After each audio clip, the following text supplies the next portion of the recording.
Pampanga, United Kingdom, Quezon Province, Cebu, Bacoor! Iba't ibang reaksyon ang ibinigay ng mga netizens sa paraan ng pag-anunsyo ng aktor na si Alden Richards sa Miss Universe Philippines finalist na ginanap sa SM Mall of Asia Arena sa Pasay City, nitong Miyerkules, May 22. Si Alden ang nagsilbing host ng annual event.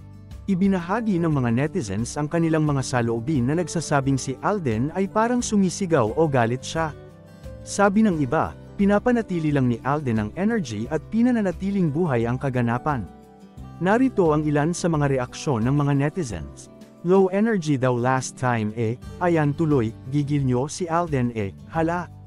Lagot kayo galit na si Koya. Alden kalma, para intense hahaha. Ginagalit nyo si Alden nya hahaha. O ayan sinigawan kayo ni Alden hahaha. Natawa ako ang kulet, pampagising.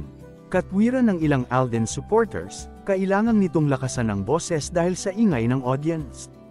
Kasi nung last time na bash siya na wala daw energy daw, sabi ng isang fan. Alden was just encouraging the crowd to be enthusiastic and it might look like he was mad while doing it to some viewers. But he looks so good while shouting. So handsome. Sabi ng isa pa, and I love the energy kagwapo pa.